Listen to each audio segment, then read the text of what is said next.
नमस्कार, आप सभी का हार्दिक स्वागत है एनवीरा एजुकेशन के यूट्यूब चैनल पर। और मैं संपत लीड आप सभी को राजस्थान कंप्यूटर शिक्षक भर्ती की तैयारी करवा रहा हूं, जिसके अंदर हम जो है फर्स्ट पेपर की तैयारी के लिए प्रीवियस ईयर के जो क्वेश्चंस पेपर है उनको डिस्कस कर रहे हैं। और आज हम जो है 25/3/2019 को हुए आर्थिक अन्वेक्षण यानी इकोनॉमिक इन्वेस्टिगेटर के पेपर को डिस्कस करेंगे, जिसमें राजस्थान जीके के कौन से इंपॉर्टेंट क्वेश्चन आए थे। तो वीडियो अच्छा और हेल्पफुल लगे तो इसको शेयर कर दीजिएगा। और इसी चैनल पर आपको इससे पहले के 15 पेपर जो है अवेलेबल है, तो आप उनको देख सकते हैं। पहला प्रश्न आज के लिए है आपका, देखिए, निम्नलिखित में से कौन सा चित्तौड़गढ़ दुर्ग में स्थित नहीं है। इनमें से कौन जो है चित्तौड़गढ़ दुर्ग में स्थित नहीं है। तो इस प्रश्न का आपके उत्तर होगा डी, मोती महल। कौन सा? मोती महल जो है आपका चित्तौड़गढ़ दुर्ग में स्थित नहीं है। बाकी विजय स्तंभ, कीर्ति स्तंभ और कुंभा महल जो है वो आपके चित्तौड़गढ़ दुर्ग में स्थित है, ध्यान रखिएगा। इसी के साथ आपको और भी चीजें ध्यान रखनी है। इस दुर्ग का निर्माण है वो चित्रांगद मौर्य ने गंभीरी तथा बीड़ित नदियों के संगम पर मेसा के पठार पर करवाया था। इस दुर्ग में मौर्यकालीन हाथीकुंड, भीमतल कुंड, मीरा मंदिर, संत रैदास की छतरी, पद्मिनी महल, गोरा बादल, रतन सिंह महल, कुंभा महल, विजय स्तंभ, कीर्ति स्तंभ आदि इसमें स्थित है, ध्यान रखिएगा। और इसे राजस्थान का गौरव भी कहा जाता है, ध्यान रखिएगा। अगला प्रश्न देखिए, आमेर नगर की स्थापना के पहले अजमेर के चौहानों की राजधानी कौन सी थी। आमेर नगर की स्थापना से पहले अजमेर के चौहानों की जो है राजधानी थी वो कौन सी थी। तो इसका उत्तर होगा आपके ए, सांबर थी। कौन सी? सांबर। अजमेर नगर की स्थापना 1113 में अजय राज ने करवाई थी। ठीक है, अजमेर को चौहानों की राजधानी बनाया गया। इससे पहले चौहानों की राजधानी कौन सी थी? सांबर थी, ध्यान रखिएगा। अगला, निम्न में से कौन सा त्योहार श्रावण के महीने में नहीं आता। इनमें से कौन सा त्योहार जो है वो आपके श्रावण के महीने में नहीं आता है। तो उसका उत्तर होगा आपके डी, जन्माष्टमी जो है वो आपके श्रावण के महीने में नहीं आता है। अगला प्रश्न है, 1857 की क्रांति के समय जोधपुर के महाराजा कौन थे। 1857 की क्रांति के समय जोधपुर के महाराजा कौन थे। तो उसका उत्तर होगा आपका सी, महाराजा तख्त सिंह जो थे वो महाराजा थे जोधपुर के 1857 की क्रांति के समय। अब देखिए, 1857 की क्रांति के समय रियासतों के राजा और उनके पॉलिटिकल एजेंट कौन कौन थे। तो देखो, उदयपुर के अंदर आपके हैं स्वरूप सिंह, ठीक है, और राजा जो है वो आपके, ठीक है। तो इसमें आपको ध्यान रखना है कि ये आपके हो गए यहाँ पर रियासत है उदयपुर, यहाँ पर आपके स्वरूप सिंह राजा थे और यहाँ पर पॉलिटिकल एजेंट थे मेजर सॉवर्स। जोधपुर के लिए यहाँ पर आपके है तख्त सिंह और महक मोहसन यहाँ पर पॉलिटिकल एजेंट। ये क्वेश्चंस भी आ चुका है महक मोहसन का। जयपुर के अंदर आपके राम सिंह द्वितीय और कर्नल ईडन जो है वो आपके पॉलिटिकल एजेंट थे उस टाइम। भरतपुर के अंदर आपके जसवंत सिंह और मॉरिसन।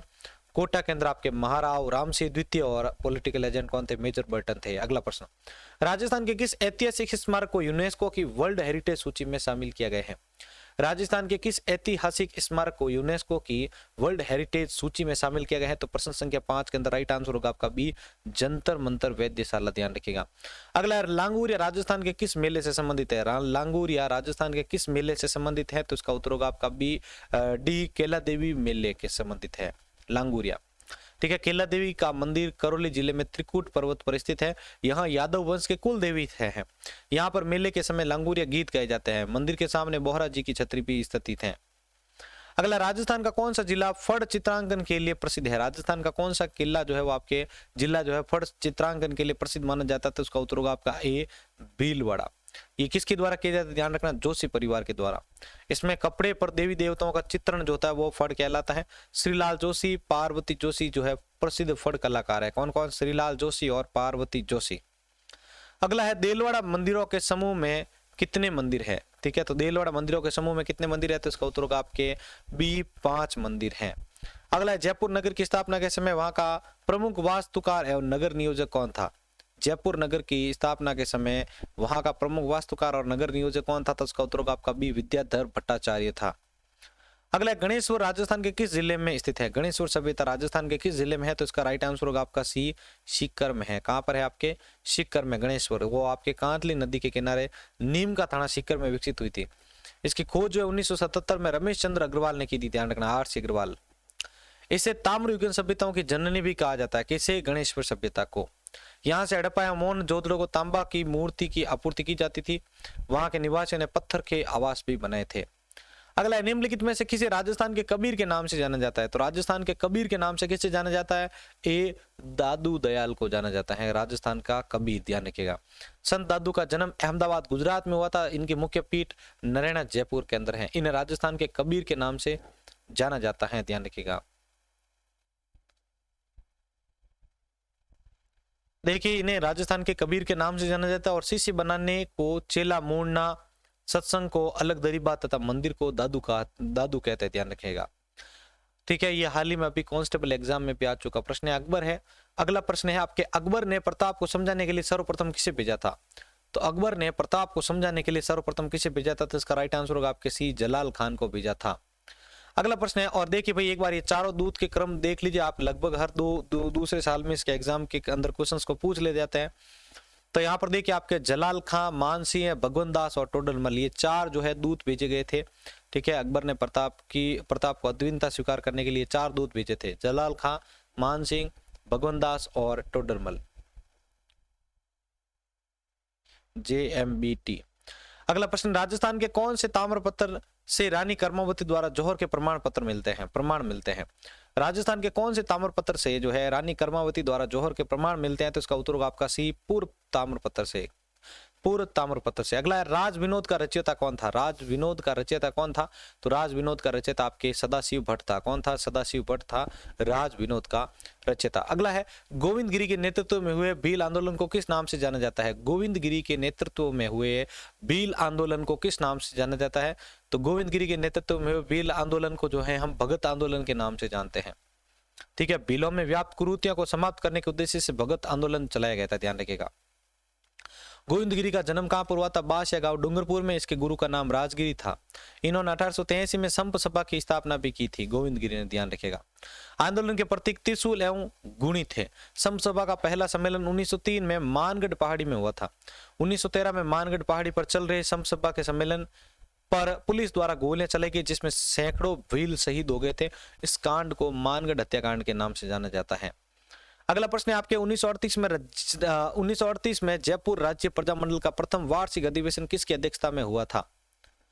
1938 में जयपुर राज्य प्रजामंडल का प्रथम वार्षिक अधिवेशन किसकी अध्यक्षता में आयोजित हुआ था? इसका उत्तर होगा आपका सी, जमनालाल बजाज का। ठीक है, कर्पूर चंद्र पाटनी ने 1931 में जयपुर प्रजामंडल का गठन किया था। जमनालाल बजाज ने 1936 में इसका पुनर्गठन किया था और चिरंजी लाल मिश्रा को इसका अध्यक्ष बनाया गया था। 1938 में प्रजामंडल का पहला सम्मेलन जयपुर में जमनालाल बजाज की अध्यक्षता में हुआ था। अगला, भारत सरकार ने 5 फरवरी 1949 को सिरोही का प्रशासन किस सरकार को सौंपा था? भारत सरकार ने 5 फरवरी 1949 को सिरोही का प्रशासन किस सरकार को सौंपा था? तो इसका उत्तर होगा आपका बी, मुंबई सरकार को। अगला, वागड़ के गांधी के नाम से किसे जाना जाता है?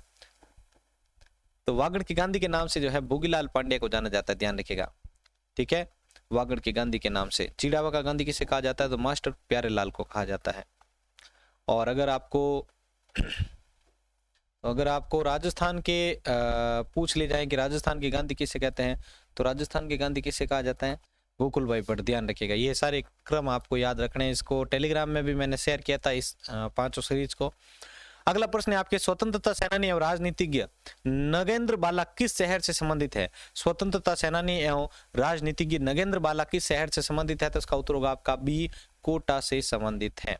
अगला प्रश्न है, चंपाकली आभूषण शरीर के किस अंग पर पहना जाता है? चंपाकली आभूषण शरीर के किस अंग पर पहना जाता है? तो इसका उत्तर होगा आपका डी, गर्दन पर पहना जाता है चंपाकली आभूषण।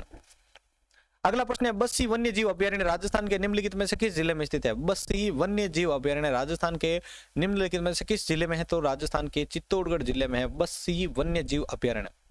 ठीक है, इसमें से ओरई और ब्राह्मणी नदी का उद्गम होता है। यह अभयारण्य जंगली बाघों के लिए प्रसिद्ध माना जाता है।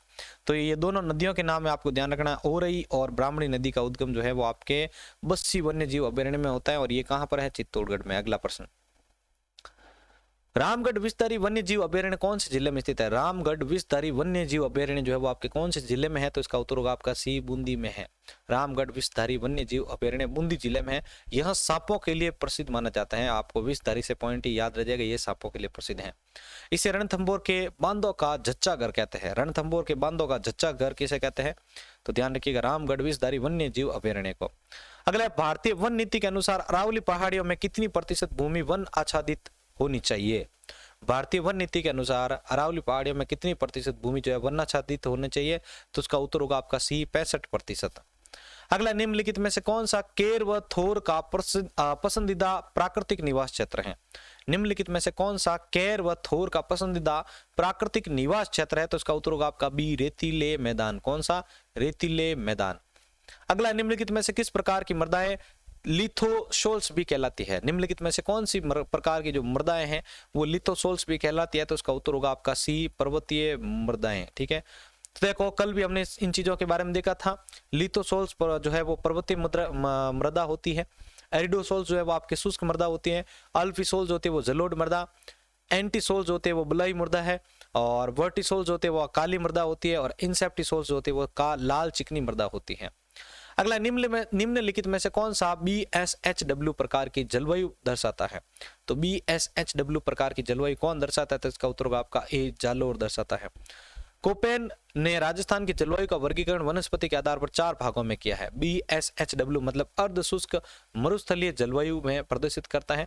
यहाँ स्टेपी प्रकार की जलवायु को प्रदर्शित करता है। यहाँ स्टेपी प्रकार की वनस्पति भी पाई जाती है जिसका विस्तार गंगानगर, हनुमानगढ़, नागौर, लूनी बेसिन तथा शेखावटी क्षेत्र में होता है। अगला प्रश्न देखिए, जाखम, माही तथा ईरू जाखम, माही तथा ईरू तीनों नदियों राजस्थान के निम्नलिखित में से किस जिले का निरूपण करती हैं? तो इसका उत्तर होगा आपका सी, प्रतापगढ़ का। अगला है, थॉर्नफेट वर्गीकरण के अनुसार निम्नलिखित में से कौन सा बांसवाड़ा व डूंगरपुर की जलवायु को दर्शाता है? तो इसका उत्तर होगा आपका DAW। अगला प्रश्न देखिए, राजस्थान की किस नदी को मसूरदी नदी भी कहा जाता है? राजस्थान की किस नदी को मसूरदी नदी भी कहा जाता है? तो उसका उत्तर होगा आपका ए, काकनई नदी को मसूरदी नदी भी कहा जाता है। ठीक है, अगला प्रश्न देखिए, ये आपके कौन से जिले में प्रवाहित होती है? तो काकनई या काकनई नदी जैसलमेर के अंदर प्रवाहित होती है। अगला, राजस्थान के निम्नलिखित में से किस जिले में नदी नहीं है? किस जिले में जो है एक भी नदी नहीं है? तो इसका उत्तर होगा आपका बी, चूरू जिले में एक भी नदी नहीं है। अगला, 56 बेसिन निम्नलिखित में से राजस्थान के किस भौतिक प्रदेश का भाग है? 56 बेसिन जो है निम्नलिखित में से राजस्थान के किस भौतिक प्रदेश का भाग है? तो उसका उत्तर होगा आपका सी, बांसवाड़ा, चित्तौड़गढ़ और प्रतापगढ़। बांसवाड़ा, चित्तौड़गढ़ और प्रतापगढ़। अगला प्रश्न है, बैराट में कौन सा जिला सम्मिलित नहीं है? बैराट में कौन सा जिला सम्मिलित नहीं है? तो उसका उत्तर होगा आपका सी, अजमेर सम्मिलित नहीं है। अगला देखिए, राजस्थान की कितने किलोमीटर जो है सीमा पाकिस्तान से लगती है? राजस्थान की कितने किलोमीटर सीमा जो है पाकिस्तान से लगती है? तो इस प्रश्न का उत्तर होगा आपका डी, 1070 किलोमीटर। राजस्थान की कुल सीमा 5920 किलोमीटर है। इनमें से 4850 जो है किलोमीटर सीमा है इसमें, तथा 1070 अंतर्राष्ट्रीय सीमा है जो पाकिस्तान से लगती है। अगला, राजस्थान का कौन सा जिला IWRM के लिए चयनित नहीं था? राजस्थान का कौन सा IWRM के लिए चयनित नहीं था जिला? तो वो आपका होगा डी, जयपुर जिला। अगला है, बूंदी तहसील के लिए कौन सी सिंचाई परियोजना निर्मित की गई है? बूंदी तहसील के लिए कौन सी सिंचाई परियोजना निर्मित की गई है? तो इस प्रश्न का उत्तर होगा आपका डी, गुड्डा परियोजना। कौन सी? गुड्डा परियोजना। अगला प्रश्न है आपके, चूलिया जलप्रपात के नीचे की ओर राजस्थान में कौन सा बांध बना है? चूलिया जलप्रपात के नीचे की ओर राजस्थान में कौन सा बांध बना हुआ है? तो इसका उत्तर होगा आपका सी, राणा प्रताप सागर बांध। अगला प्रश्न है, कांकरेज किसकी एक नस्ल है? कांकरेज जो है वो किसकी एक नस्ल है? तो इसका उत्तर होगा आपके डी, गाय की एक नस्ल होती है कांकरेज। अगला प्रश्न है, राजस्थान में कौन सा कृषि जलवायु प्रदेश सबसे बड़ा माना जाता है? राजस्थान में कौन सा कृषि जलवायु प्रदेश सबसे बड़ा माना जाता है? तो उसका उत्तर होगा आपके ए, फर्स्ट ए माना जाता है सबसे बड़ा कृषि जलवायु प्रदेश। अगला प्रश्न है, निम्नलिखित में से कौन सी पीएच पराक्ष सारीय मृदा की सूचक है? निम्नलिखित में से कौन सी पीएच पराक्ष सारीय मृदा की सूचक है? तो उसका उत्तर होगा आपका डी, 8 से ऊपर। कौन सा? 8 से ऊपर का। इसके बाद अगला प्रश्न है, निम्नलिखित में से कौन सी तारीख को विश्व पर्यावरण दिवस के रूप में मनाया जाता है? इनमें से कौन सी तारीख को विश्व पर्यावरण दिवस मनाया जाता है? तो इसका उत्तर होगा आपका सी, 5 जून को मनाया जाता है विश्व पर्यावरण दिवस। अगला प्रश्न है, आर्थिक और सांख्यिकी निदेशालय राजस्थान के निदेशक कौन है? आर्थिक और सांख्यिकी निदेशालय राजस्थान के निदेशक कौन है? तो उसका उत्तर होगा आपके बी, तो यहाँ पर ये लिखा हुआ है इसमें बी, और बी में यहाँ पर इन्होंने शांति धारीवाल कर दिया, ये गलत है। ओम प्रकाश बेहरवा जो है वो आपके राजस्थान आर्थिक और सांख्यिकी निदेशालय के निर्देशक हैं। अगला प्रश्न देखिए, राष्ट्रीय भारत परिवर्तन संस्थान नीति आयोग का गठन कब हुआ था? राष्ट्रीय भारत परिवर्तन संस्थान नीति आयोग का गठन कब हुआ था? तो उसका उत्तर होगा आपका सी, 1 जनवरी 2015 को। 1 जनवरी 2015 को हुआ था।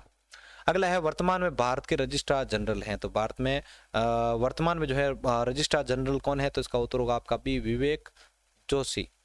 अगला है, भारत के संदर्भ में वित्तीय समावेश पद का सर्वप्रथम प्रयोग किसने किया था? भारत के संदर्भ में वित्तीय समावेश पद का सर्वप्रथम प्रयोग किसने किया था? तो इसका उत्तर होगा आपका बी, अप्रैल 2005 अप्रैल 2005 में वाई वी रेड्डी ने किया था। किसने? वाई वी रेड्डी ने किया था। अप्रैल 2005 में वाई वी रेड्डी ने भारत के लिए वित्तीय समावेश पद का प्रयोग किया था। अगला है भारतीय वित्तीय प्रणाली कोड। भारतीय वित्तीय प्रणाली कोड IFSC के बारे में निम्न में से कौन सा कथन गलत है?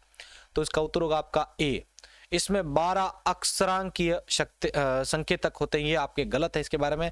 बाकी इसमें 4 अक्षर संकेतक बैंक को दर्शाता है, ये सही है आपके। इसके अंतिम 6 अंकीय संकेतक बैंक की शाखा को दर्शाते हैं और इसका 5वां संकेतक शून्य है जो भविष्य में उपयोग के लिए सुरक्षित रखा जाता है। अगला प्रश्न है भारत नियोजन के निर्माता कौन है? भारत नियोजन के निर्माता कौन है? तो इसका उत्तर होगा आपके ए, PC महाबलोनिस। PC महालनोबिस, ध्यान रखिएगा, वो भारत के नियोजन के निर्माता है। अगला है राजस्थान के सकल राज्य घरेलू उत्पाद में पशुपालन का योगदान कितना है? तो राजस्थान के सकल राज्य घरेलू उत्पाद में पशुपालन का योगदान कितना है? C 8% है। अगले राजस्थान का जिला जिसका मानव सूचकांक 2007 उच्चतम है वह कौन है? राजस्थान का वह जिला जिसका मानव सूचकांक 2007 में उच्चतम है वह है आपका डी, श्री गंगानगर। अगला 2011 की जनगणना के अनुसार राजस्थान के किस जिले में ग्रामीण महिला साक्षरता दर सर्वाधिक थी? 2011 की जनगणना के अनुसार राजस्थान के किस जिले में ग्रामीण महिला साक्षरता दर जो वो सर्वाधिक थी? तो इसका उत्तर होगा आपके डी, झुंझुनू।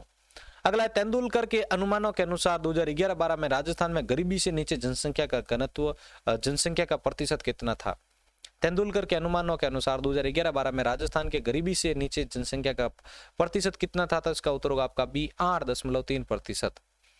अगला है राजस्थान का 2018-19 के लिए सकल राज्य घरेलू उत्पाद के प्रतिशत के रूप में आंकलित राजकोषीय घाटा कितना है? तो इसका उत्तर होगा आपका ए, 2.98%।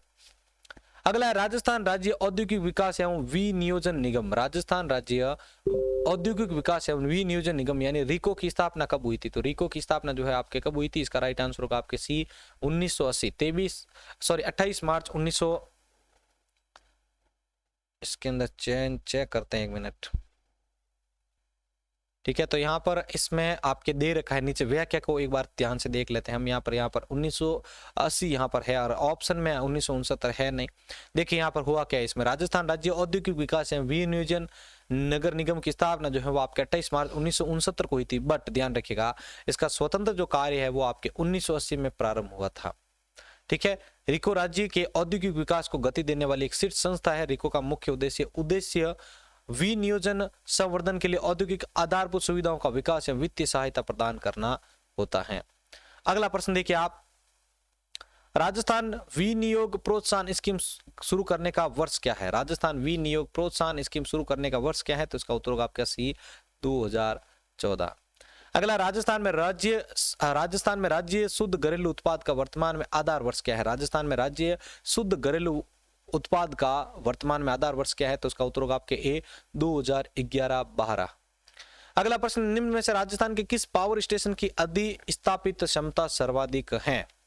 निम्न में से राजस्थान के किस पावर स्टेशन की अधिस्थापित क्षमता जो है वो सर्वाधिक मानी जाती है? तो उसका उत्तर होगा आपका C, Chhabra thermal power station. Chhabra thermal power station की अधिस्थापित क्षमता जो है वो सर्वाधिक मानी जाती है राजस्थान में।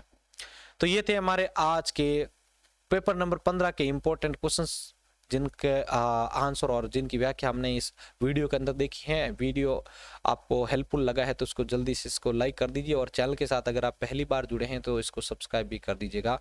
जय हिंद, जय भारत।